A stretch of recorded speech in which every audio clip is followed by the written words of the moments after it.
حبايب قلبي، يا رب تكونوا بهنا وخير وصحة وسعادة.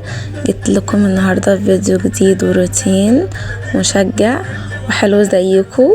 فتقومي بقى تتشجعي مني كده وتخلصي كل حاجة بيتك.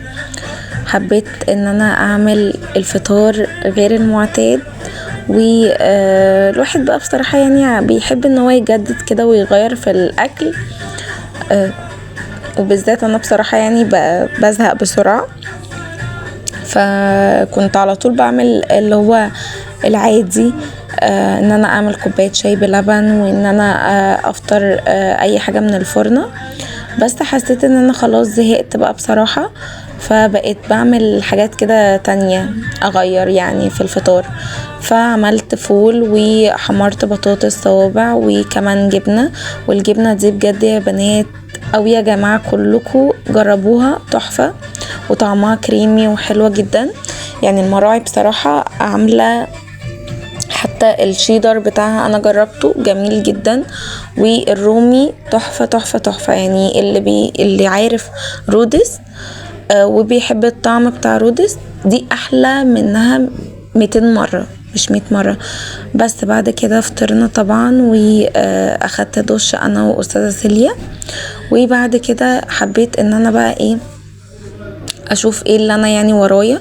فعملت الريسبشن، والصالة كان عندي متبهدلين زي ما انتوا شايفين كده. كانت استاذة سيليا رامية اللعب بتاعتها والعرايس في الارض، وكمان كانت كل حاجة بجد مرمية يعني في الارض، وما كانتش احسن حاجة. فحبيت ان انا اعملها كده سريع سريع. فشلت كل حاجة، شلت طبعا كل الكلام اللي كان مرمي في الارض، وكمان شلت الحافظة والسجاد، وكمان لمعت المكتبة علشان كانت متطربة قوي، فلمعتها تلميع كويسة. وبعد كده جبت جردل في شوية ملمع ارضيات، وكمان المعطر بتاع فريدة بتاع ريحة الدوني والشرشوبة، ومسحت كل الكلام ده يعني كل الارضية. وبعد كده فرشت، وكمان كانت عندي البيضات كانت مغسولة، ففرشتها في الكنب. وبس كده فرشت طبعا حافظة عليها تاني. انا حاطه حافظة وشايله حافظة يعني علشان خاطر بس احنا قاعدين في الصالة، فالبهدلة كلها بتبقى في الحتة اللي احنا قاعدين فيها دي. فالحافظة بصراحة بتحمي كتير قوي السجاد. بس كان عندي بقى وقت الغدا كده، وكنت عاملة شوية كشري اسكندراني وبيض بقى، يعني كنت اللي هو عاملاه مسلوق جنبه، وكمان كنت مقطعه بطاطس صوابع، وكنت عامله دقه طماطم كده بطماطم تحفه.